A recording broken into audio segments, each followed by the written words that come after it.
If you want to take better dream snaps photos in Dreamlight Valley and make a lot more moonstones, keep watching. I've been regularly winning a few thousand moonstones each week. I'll show you the sort of things I do. There's a lot of information here, so please keep watching until the end. Look at all this dreamlight. You're doing quite well. My best ever result was 43rd in the world. And this is my result from last week.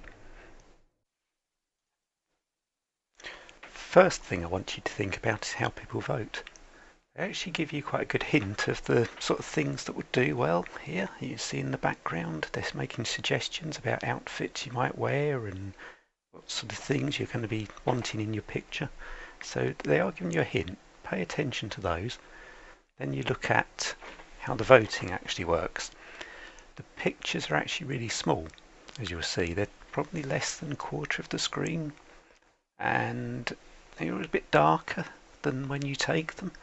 So you've got to think of photos that will look good when they're small, and also it's got to be obvious what you're showing people.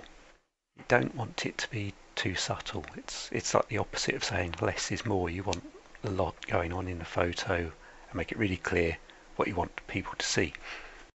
And yes, I do know you can make the photos bigger, but I think when most people are voting, they probably just look at the two small images. So try and take a picture that looks good when it's small as well. Here are a couple of pictures I've taken that I really liked. This was one I'd set up well I'd put a lot of flowers around, as you would notice, and it's in the forest of Valor, and that's the one where you get a good sort of sunrise and sunset. So I kind of set it all up, and then I just got lucky with this particular picture because it was kind of a little bit misty.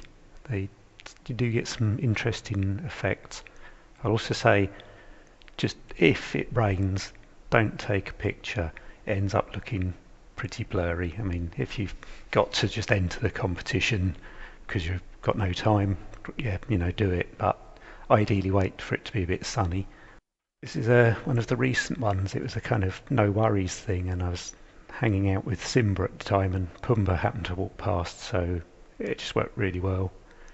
You get a bit of luck sometimes, but I've done the other things. I've waited for sunset. I've got those fireflies in the background, so there's a lot of lights going on.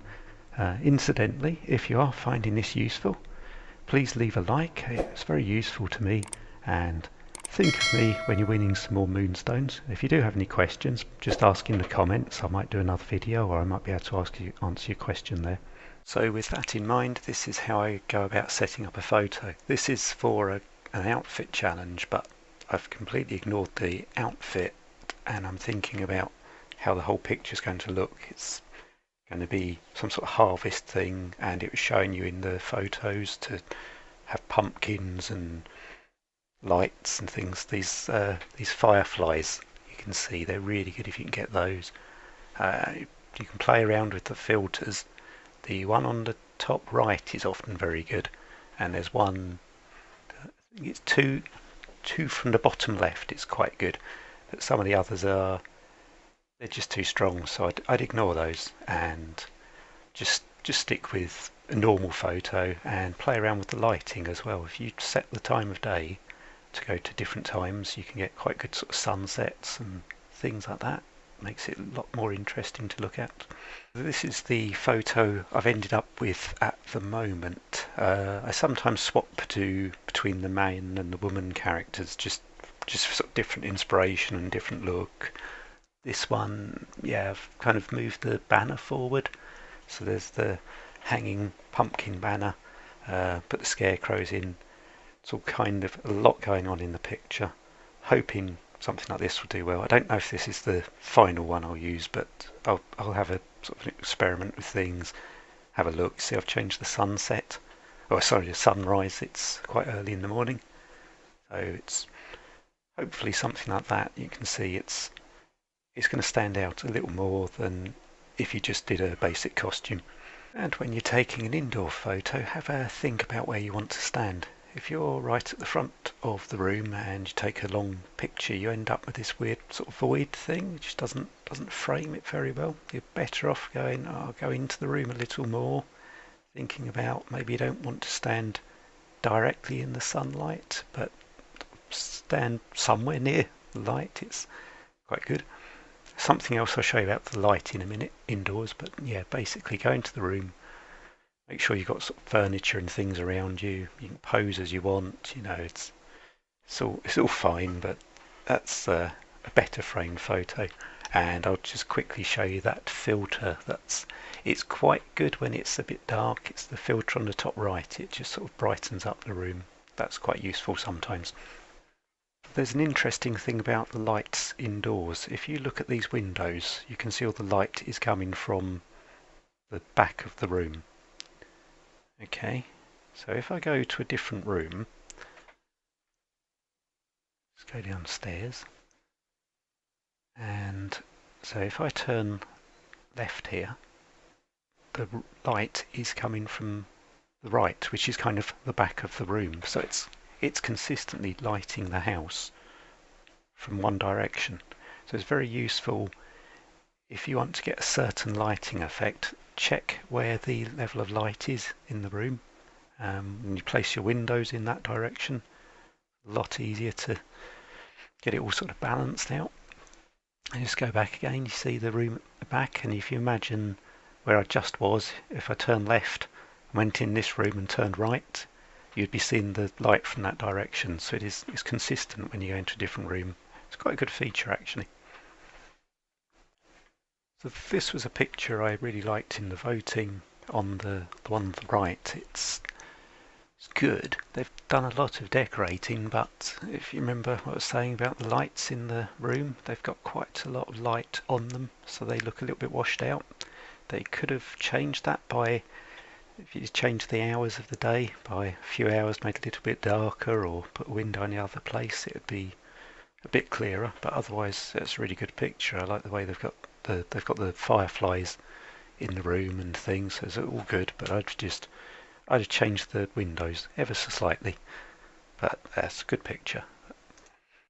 I'll just quickly show you a few of the pictures I've taken that have done quite well in the competition. This one, I think this got 4,000, and it was some sort of spaceship theme. I can't remember what it was, but it's the room you saw earlier. But yeah, people just really liked it, and I think it's because it looks good when it's small as well, and it was obvious it was a spaceship.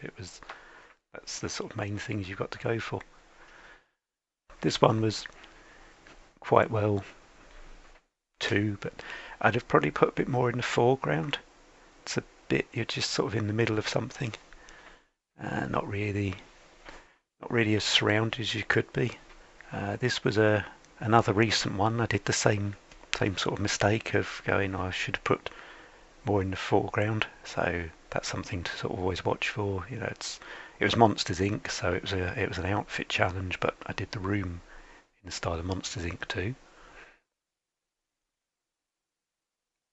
This was one that I really liked it. It was being inspired by your sort of favourite Disney princess, and I don't think it did that well, and I think it was because people were just expecting nice dresses or something. I'd kind of copied what Anna was wearing in the colours, and we were standing in the same way, but I think just because people weren't clear what was going on, it didn't do as well as maybe I'd have hoped. But I think it still got about 2,000. But just sometimes, yeah, that's another reason for saying, well, okay, go with obvious. Just make it very clear what you want to be showing people. So hopefully now you're getting a bit of an idea of the sort of things I'm looking for, with the way you're framing the picture and lighting it and everything. And it's difficult to show you some of the camera types. There's in the sort of selfie cam, which I said I don't really like because you end up blocking a lot of the picture just with yourself. When you change to the next camera, the sort of more distant one, it does suddenly change the angle. It makes it very hard to frame it. So I'd take that and say, okay, well, first thing I've noticed, the pumpkins are a bit cut off, so maybe I'd take a couple of steps forward. And also I'll turn them on because things being lit up looks good. So try it again from a different angle, and you might look at that and go, okay, well, maybe I'd move the scarecrow somewhere, or it's a bit of trial and error, to be honest. It's not great, but it's the camera you've got in here. Actually, I even asked Elsa what she thought of this camera. Yep, it's rubbish. Yep, okay.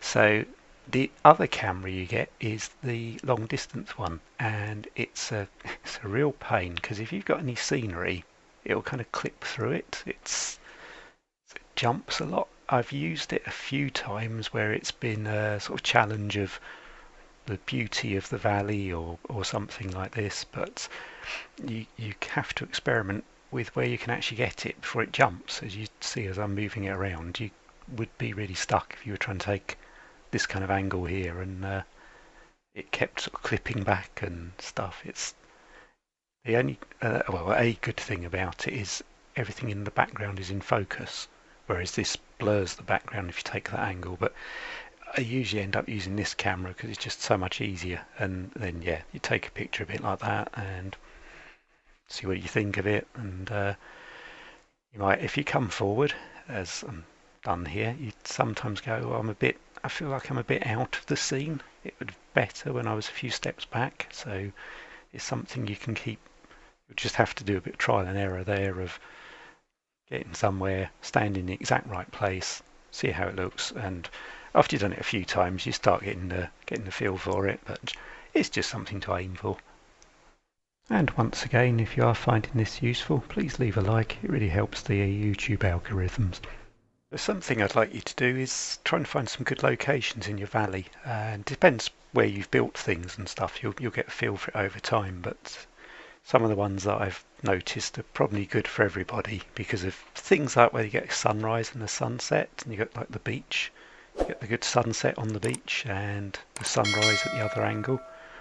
You also get that in it's the Forest of Valor, isn't it? It's here you get the sunset as well, so that's always a good angle. And there are a couple of the places in Dreamlight Valley and the plaza you get that sunset. That's always a good lighting angle.